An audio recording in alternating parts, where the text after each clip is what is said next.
Mr. Evans has indicated that he'd like to represent himself on this matter and have our office as standby. I think the court granted that motion, but set this hearing to today because Mr. Evans indicated that he sent a letter to the court that had some requests in it. I don't know if the court received it and if a copy was provided to the city. I have not seen it. I have not seen it. I looked in the court file earlier today and it was not there. Madam Clerk, do you know if we've received it?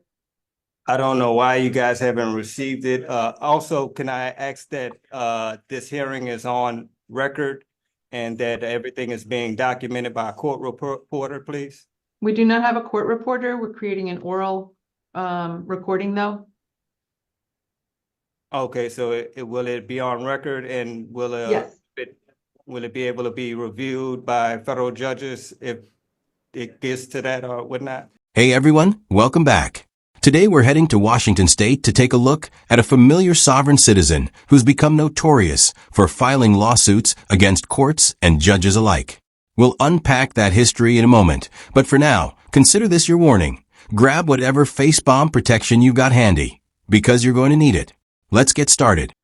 Okay, I can read a copy of the letter. I mailed the letter out. There's no reason it shouldn't have reached you, but the letter had very personal and sensitive information regarding my sovereignty as a chief of a sovereign tribe that's federally and internationally recognized.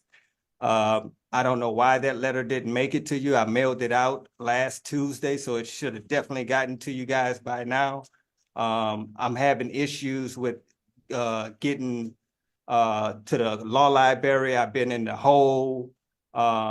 It's like almost impossible for me to legally defend myself with the conditions within the jail. One thing I would like to ask, especially being that you didn't get that letter and I invoke my rights as a sovereign tribe, chief of a sovereign tribe, that if possible, you can give me a PR bond so I can properly get everything to you and make sure it's filed in the courts. I assure you, being that I invoke my rights as a sovereign tribal chief, that I will appear at court dates. I won't play with my rights like that. I have too much to lose.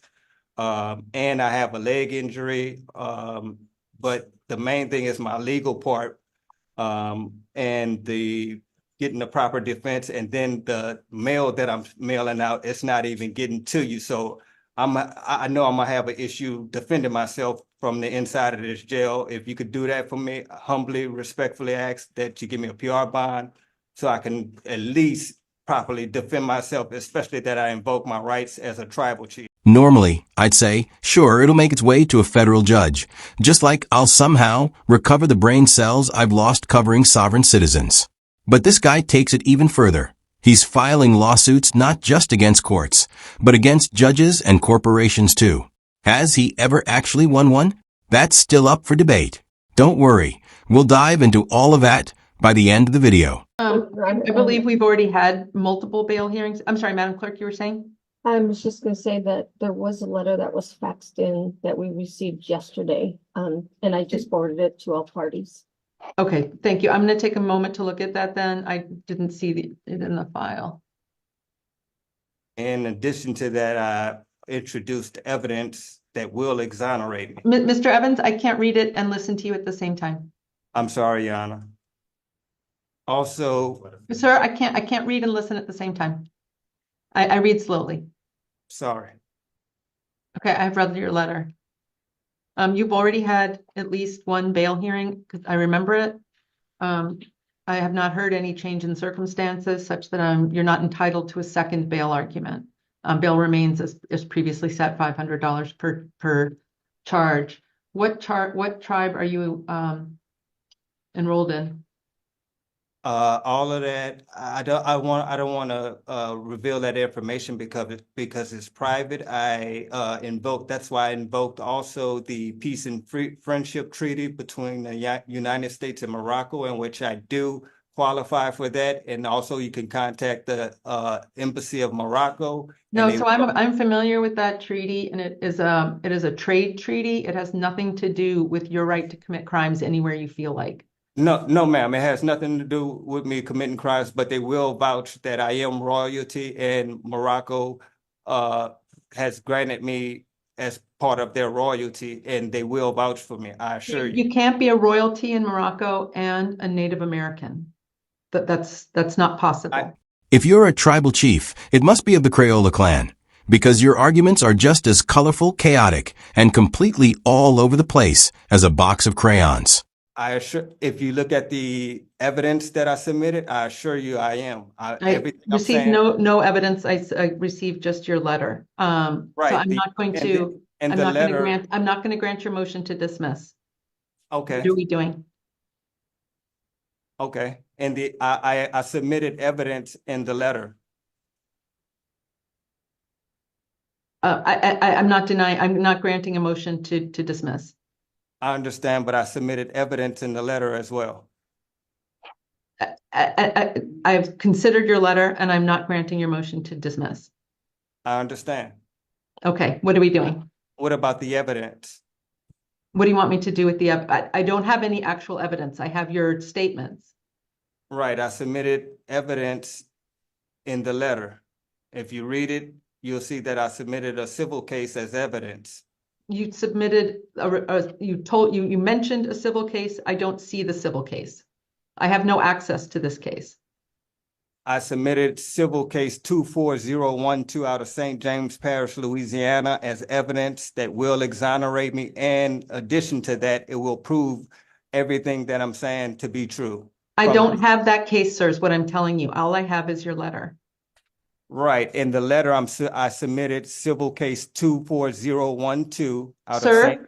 Sir, I don't have that case in front of me. I don't know what's in it. I have no access to it. All I have You have is, to retrieve it. I have no way to do that. You have to That's your contact the job. courts. Sir, that's your job. This is your case. You represent yourself. It's your job to put your case together. It is not the court's job. I ethically cannot do investigation on my own. No, I'm not asking you to do an investigation. Sure, it's technically possible his mother is Native American and his father is tied to Moroccan royalty. But let's be real. If he were actually connected to one of the wealthiest royal families on the planet, he wouldn't be scraping together a few $1,000s for bond. You're asking me to go retrieve something. That's an investigation. No. I submitted civil case 24012 out of St. James Parish, Louisiana, as evidence that will exonerate me. Then you have to actually get that case and put it before the court. It's impossible for me to do that inside jail. You have a standby counsel. Perhaps you can talk to him about it. Are you going to be able to retrieve that case for me? 1 second. And Your Honor, I can make the records request. I don't know if it's going to have any luck receiving it. I mean, based on the information that I have. The Okay. case has a seal on it, and you're going to have to get permission from the Chief Justice Roberts to get the seal broken. I don't understand what the U.S. Supreme Court has to do with a Louisiana state case. Because it holds my rights, as my constitutional rights and privileges as a chief of a federally and internationally recognized tribal chief, in which I represent a sovereign state. Okay, so what are we doing today? According to the letter, if you're not going to dismiss it, I asked that in the letter I requested that you file a motion of discovery. I can't file any motions. I'm not an attorney. I don't represent you. I don't represent the city. That is not my role. Okay, and you said you're not dismissing due to lack of evidence. Correct. I have read the police reports and did find probable cause to detain. And some of these cases are in review status. They've already been resolved and found guilty. Okay, and also in those review cases, I said if the Sir, I'd really like to focus on what we're doing today. I've denied your motion. We need to move on. Yes, ma'am. Okay, so what are we doing today? What's the plan going forward? The plan going forward, I would like a fast and speedy trial by jury. I would like a motion for discovery to be filed. I would like a motion to suppress. Sir, you represent yourself. You have to file those motions. Nobody, you asked to represent yourself. You've got, Judge Rose Akins granted that. So it's up to you to file those motions. Okay, I just received the paperwork from Mr. Ianetti today on the format to file those motions, so I'll have those motions mailed out tonight. Okay, perfect. All right, so we're setting this for trial, is what I'm hearing. By jury. Okay, so only the pretrial cases are going to be set for trial. I see the pretrial order has all the case numbers on it. Or does it have only the pretrial one? Oh, Okay. I just clicked on it to give him an example of that order as well. No, I think you've got all the right ones on here. Okay. 1-5. And I also asked that that letter be sealed due to the fact it has sensitive information on there regarding me and You my have to family. file a motion to seal it, sir. I'm sorry, but this is why it's best not to represent yourself if you don't know criminal procedure. There's a whole process to having something sealed. I have to make certain findings. I don't have that motion in front of me. Okay, I requested it in the letter, but I'll file a motion as well. Okay. But I'd encourage you to read the Bone Club case so that you can understand what the guidelines are for sealing. I haven't received any of that information, and also I need access to the law library, which is like I don't have any access to the law library. That's exactly what you're asking her to do. When you make a claim in court, it's your responsibility to present the evidence and clearly explain how it applies to your legal situation. That's something you'll have to talk to SCORE about. So has any discovery been provided? I gave him the narratives. Police reports, that's it. Will the city, first of all, is there a motion to join and consolidate these cases for trial? Yes. Any objection, Mr. Evans? Yes, I do have an objection. So then you realize it'll take roughly 4 months to try these cases. Will I be sitting in jail the entire 4 months, or is it 60 days still? The problem is we can't try if you're not going to agree to try them simultaneously. I can't guarantee you they'll all be tried we only do jury trials 1 week out of the month. But my question is, will I have to sit in jail 4 months or 60 days? Potentially 4 months. I can't rule that out. And I'm not trying to pressure you into agreeing. I'm just setting out the facts. You do what you want to do. I just explained what joinder means and the benefits and disadvantages of joinders. So, Mr. Evans, what do you want to do? I want to do them all separately. Okay. We'll set them. Here's what I'm going to suggest then. I'll put this out to you guys. You tell me what you want to do. Set them all in the June term. And then whichever one goes. But we'll have them all set so that it'll depend on who's available and such. Okay. But they are not joined that unless somebody files a motion to actually hear it. But as of now, nothing is joined. Okay. Yes, Your Honor.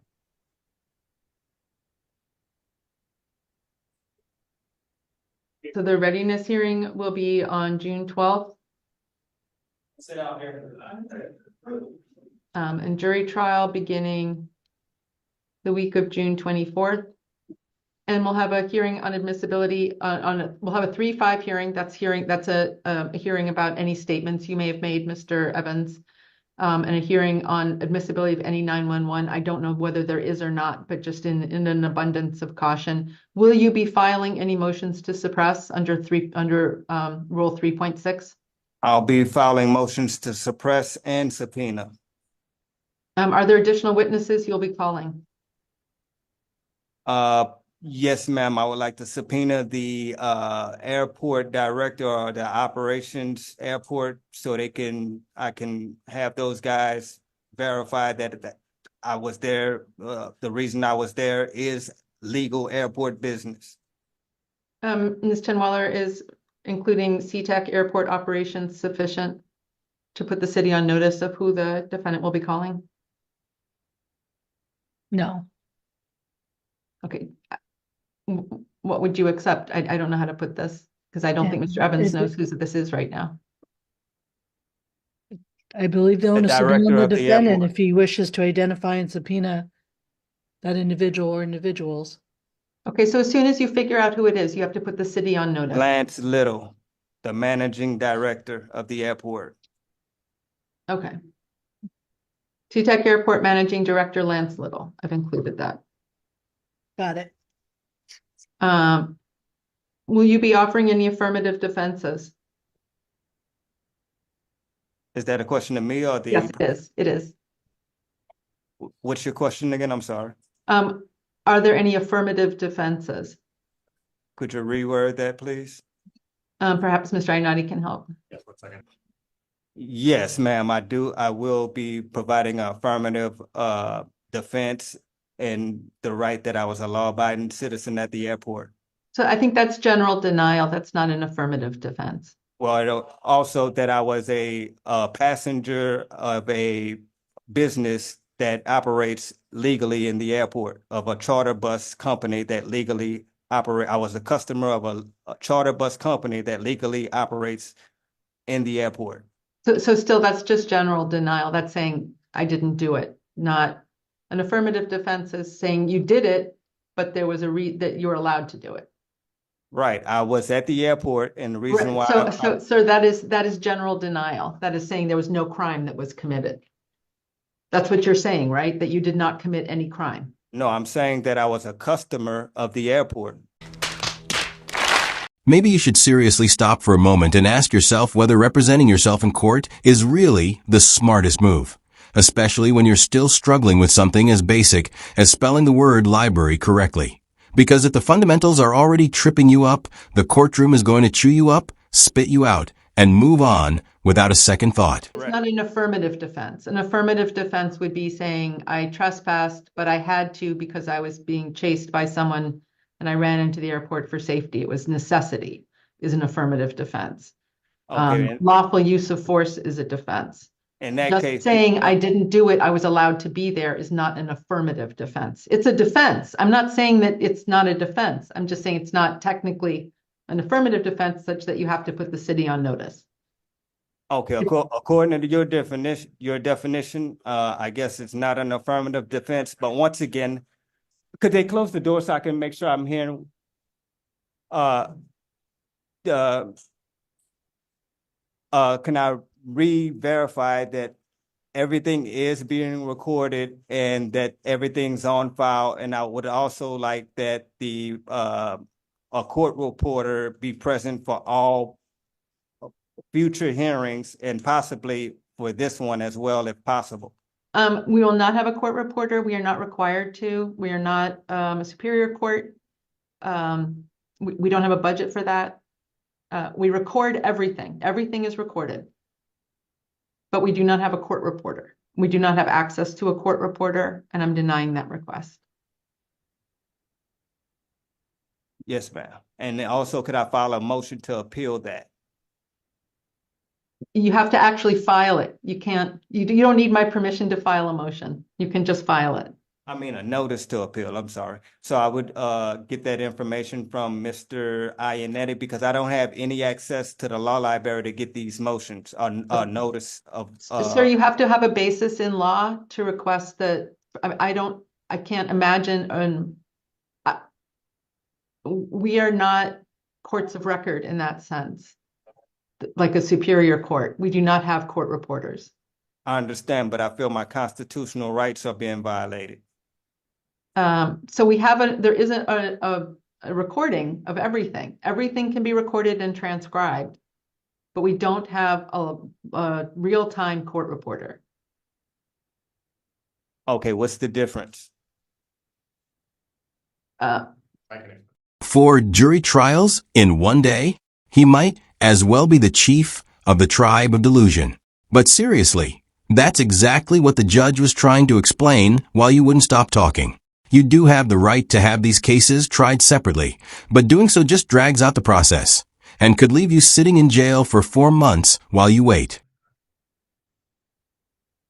I'm ready, Your Honor. Okay. And it looked to me like what is current speedy in custody, Ms. Chenwaller, do you know? 719. Thank you. All All right, Mr. Evans, bail remains $500 each case. We'll see you back here, each count rather. We'll see you back here on June 12th at 11 o'clock in the morning. Stay in touch with Mr. Ainati. He can help you. Ms. Judge, Your Honor, my bail was raised. Is there any explanation for my bail being raised? Some of my cases was $250. It went from Was it? $250. Yes, ma'am. Oh, I'm sorry. Did you mean I just said that I changed it right now? I see that. It My was apologies. changed by the previous judge. It was raised to 500. She went just off the notion of what the lawyer said, which was inaccurate. And then the inaccuracy was passed on to you as well. And then you were about to redouble down on it. All right. Thank you for pointing that out, sir. I'm restoring bail to $500 per case. You mean $250 for some of the cases? And Well, it's $250 per count on cases that have 2 charges. all right, let me take a look at the paperwork I got, and I'll let you know which one said $250 bail.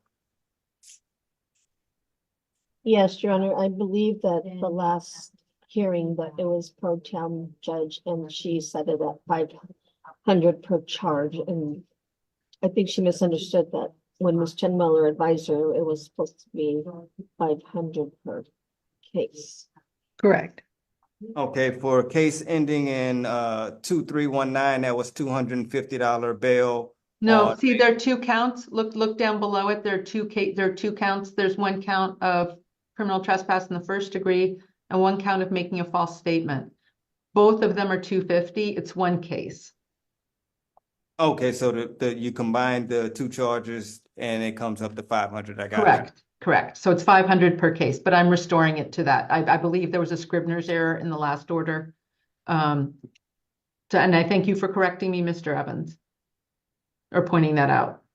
So it is now, so on the case, and similarly, the case ending in 525, that's the last case. There are 2 charges on that case as well, and it's $250 each charge. Okay, so then So was I right or wrong? you were right. I mean, I put it back the way it was, 500 per case. Okay, and I'll have trial for all 4 cases on the same day, or? Exactly. That's a general denial. The key difference between a general denial and an affirmative defense is simple. An affirmative defense means you're admitting the act occurred, but you're giving a legal reason why you can't or shouldn't be prosecuted. Common examples include double jeopardy or the statute of limitations that a general denial, on the other hand, is when you say the crime didn't happen because you didn't do it. For example, if someone who looks like you robs a store while you're at work and the clerk misidentifies you, your defense is straightforward. I wasn't there. The most important distinction is the burden of proof. With a general denial, the burden stays entirely on the prosecutor. But with an affirmative defense, the defendant takes on the burden of proving that defense. We can't possibly do all 4 in one day. We're good, but we're not that good. Gotcha. So, and also the letter that I sent you, it's gonna be on file for the public to see all the information I have in there? Until I receive a motion to seal and we have a hearing on it, yes. Did you read the backside of it as well, what I Yes. said? Okay.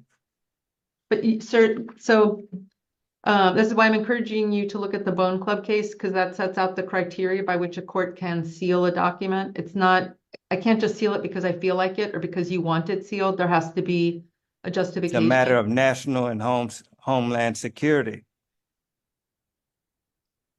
You can't just say that. You have to show me why it is. Because it's an investigation.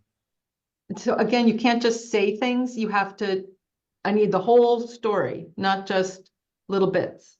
You And would just so have, you're aware, we are streaming this hearing live on YouTube before you go any further than you want to. right, so my whole life is in danger at this moment because of this. I clearly wrote in a letter that I'm connected to an investigation that is a matter of national and homeland security. But you can't just say that. You have to show me the whole thing. I can't just take your word for it that that's an issue. You're muted. You're muted.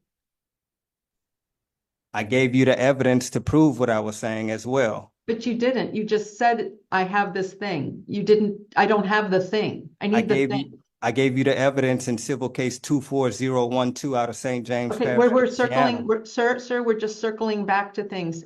I do not have that case in front of me. You have to present that case to the court. You can't just say there is a case. So I have to do it in a motion form, or do I have to, for me to physically get a copy of that, it's impossible for me to do it. My lawyer probably can do it, but it's impossible for me to do it from within inside. I understand, and we had this discussion at the beginning of the hearing, and you've talked to Mr. Ionati about that. I can't do any investigation. I am not your attorney. I'm the neutral party. I'm not the city. I'm not you. I will do no investigation. That would be, frankly, I could be sanctioned for doing that. It's up to you to present evidence to the court. It is not the court's job to find evidence. Okay, in the letter I did present it as evidence. It's not evidence. It is just claims. All right, so I actually have to file an actual motion as evidence, and It's not the motion. You have to file the evidence, the thing itself. you mean the actual physical copy of the civil case? Yes, that is exactly what I mean. I don't have the actual copies of the civil case in front of me due to the fact that I would have to call the courts to get it. And I cannot do that from inside of this jail, and they will not fax that to me from the inside of this jail. Okay, so we're having the same conversation over again. You can talk to Mr. Ionati about this. But I can't, there's just a limit to what the court can do. All right, thank you, sir. We'll see you back here on June 12th. All right. So his next case is scheduled for June 12th, but we're not done yet. He keeps referencing a civil case out of St. James Parish, Louisiana, numbered 2421. I couldn't find that exact case, but I did dig up several of his other legal filings. First, a civil case against the state of Louisiana and the New Orleans Police Department, claiming his rights were violated after he asserted sovereign immunity. Outcome? Dismissed without prejudice in June 2018 to next, a case against Vanguard, where he first mentioned 2421. He lost, filed a motion to seal the case, lost again, and then lost the appeal in April 2020, definitely not his month. Around the same time, he had two cases against Jefferson County. One was denied because his motion to seal records failed. The second is still pending. Finally, another case was thrown out because he couldn't show federal jurisdiction. Looking at the pattern, it's safe to say this latest case is probably heading for the same outcome. That wraps up today's video. Big thanks to Old Squishy Gardener for finding and posting this footage. Check out his channel and give him a subscribe. If you liked the video, hit like. If not, hit dislike. Either way, leave a comment and subscribe with notifications on so you never miss my content.